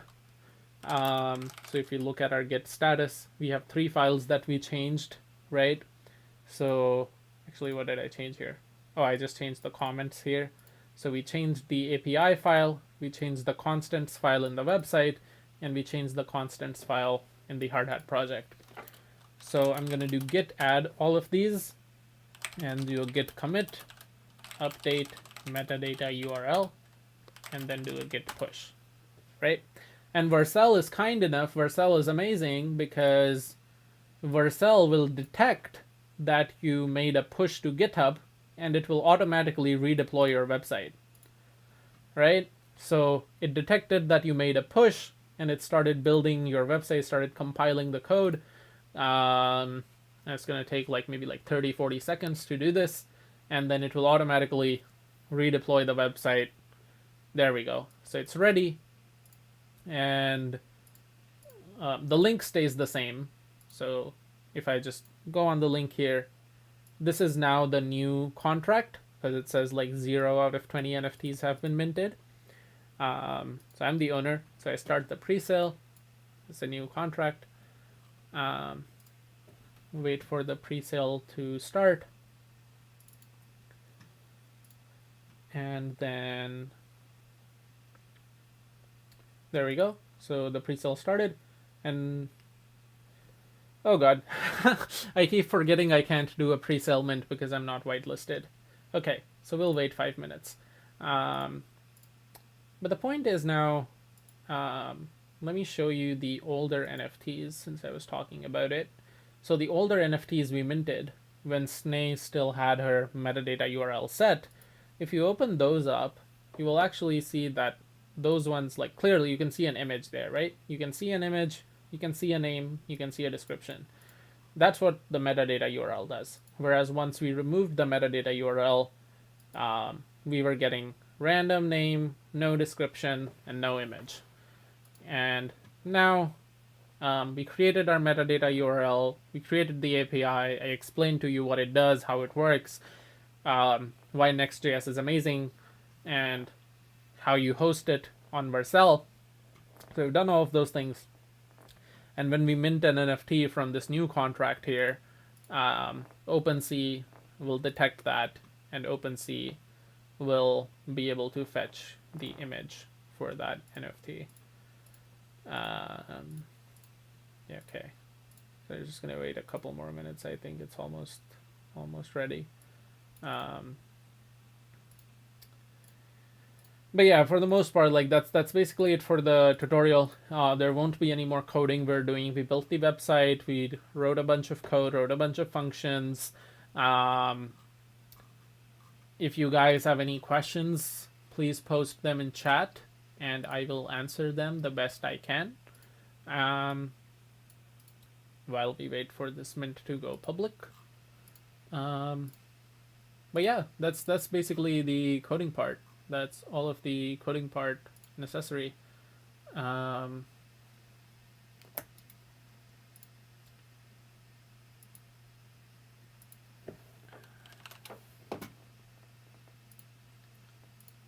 Okay.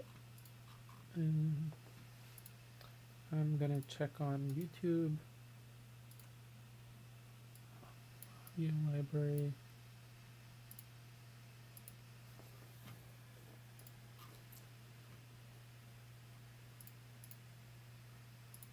I know this is a bit of a long tutorial, but I did not want NFT collection to be broken down into 3 parts, because we are going to have more coming out, and we are going to have, especially the DeFi exchange and the DAO tutorial, like, if the NFT collection became 3 parts, then the DeFi or DAO tutorial will probably become like 5 or 6. So probably don't want that. So Sophomore is going to have a little longer tutorials than Freshman did, but I don't want that a single level is spread over like 3 weeks of live streams.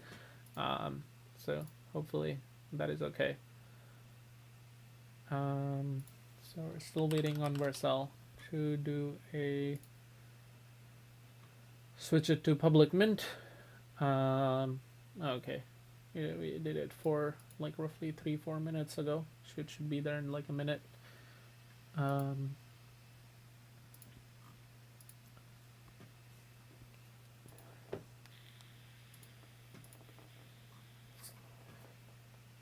But yeah, I hope you understood the code. If you have any questions about this, please let me know.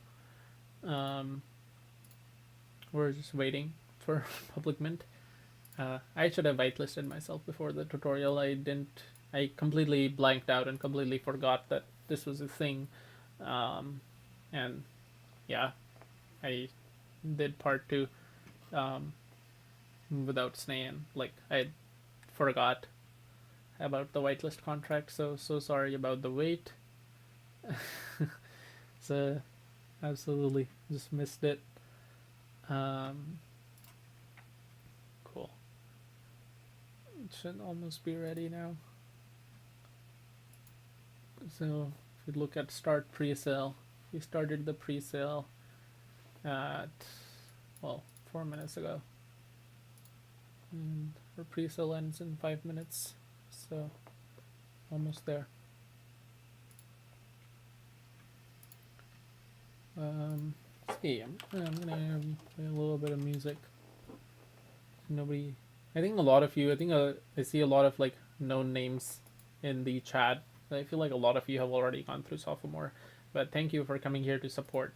And this video is recorded, obviously, and imagine like much more people watch the recordings than they watch the live stream, actually. So it's fine. Anyway, we're on public mint now. So click public mint. MetaMask pops open. We do the transaction, and then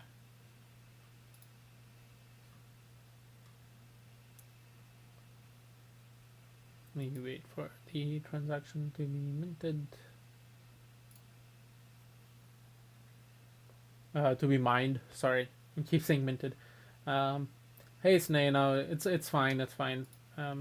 We're done now. So we minted a crypto dev successfully. Let's go back to OpenSea and let's open up my profile again. Let's look at the activity. So 20 seconds ago, we got a new NFT. This is this one. And as you can see, it has a name, it has an image, and it has a description.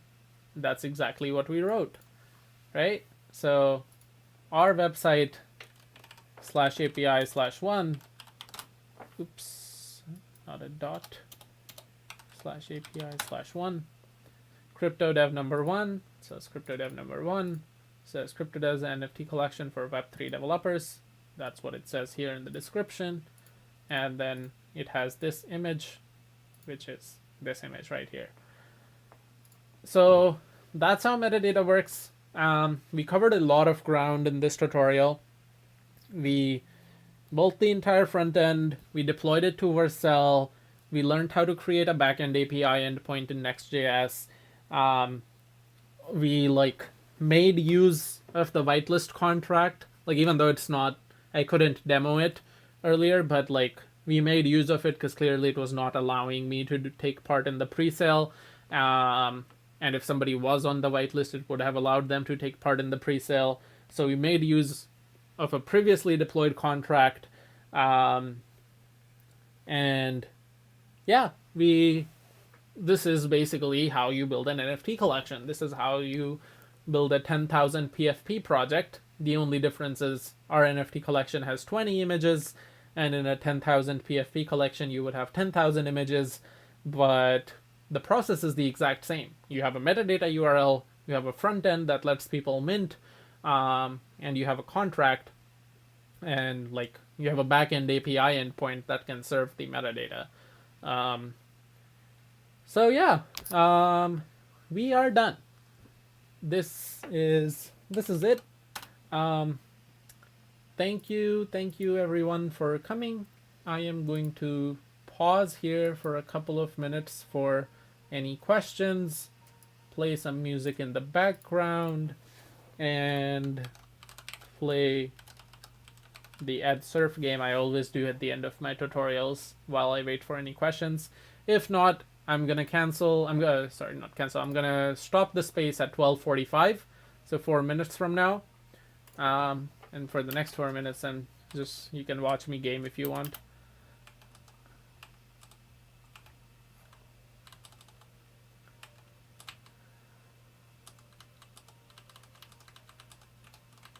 I'm so bad at this, dude. I'm actually so bad at this. I keep dying in this game. There's like this monster that comes out, and he always kills me every single time.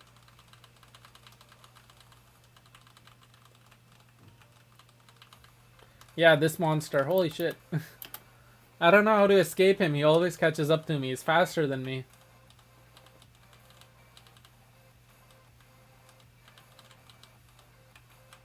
Yeah, the dinosaur game is easier, eh?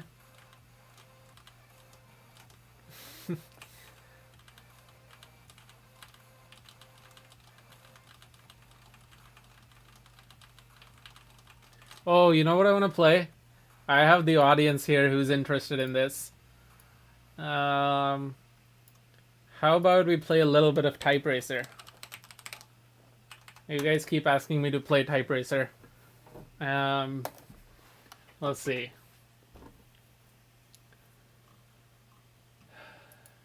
Let's take part in a type racing race. Alright.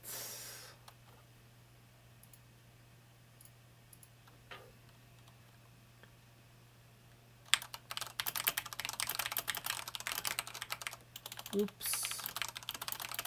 Oh god.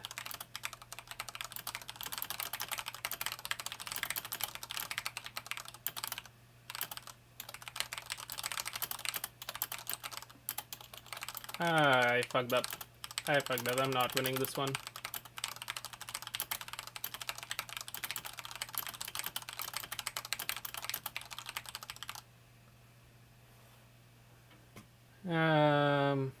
Yeah, I didn't do. Yeah, 103. That's fine. It's not super great.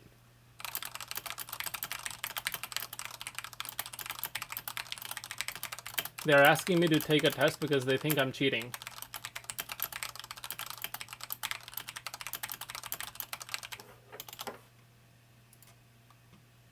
Okay. Okay, I can do 113 here.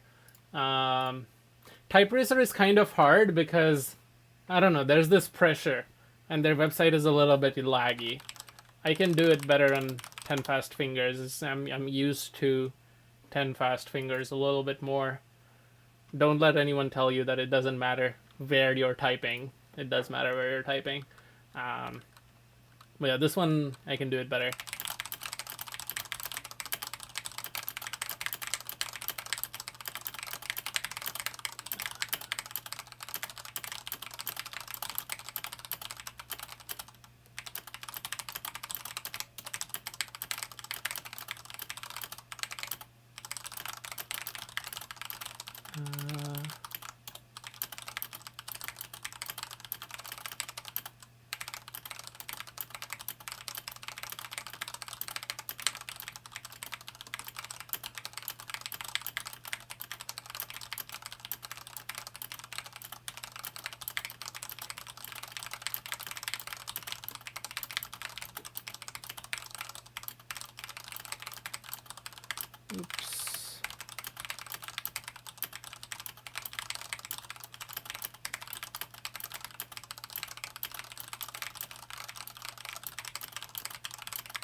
139. That's more like it. That's more like it. Let's go. Let's fucking go. Okay. This is nice. This is nice.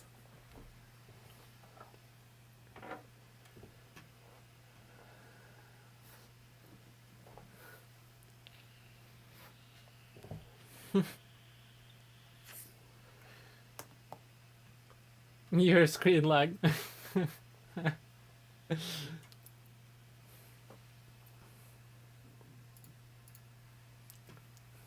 Yeah. I slow down. This is it, guys. This is it. 139. I'm probably not gonna do better than that tonight. That's a pretty good score even for me, honestly. I'm very happy with this. I'm very happy with this. That's amazing. Cool. All right. There's no other questions. I'm gonna rug the live stream. I shall see you on the Discord. Love you guys. Peace.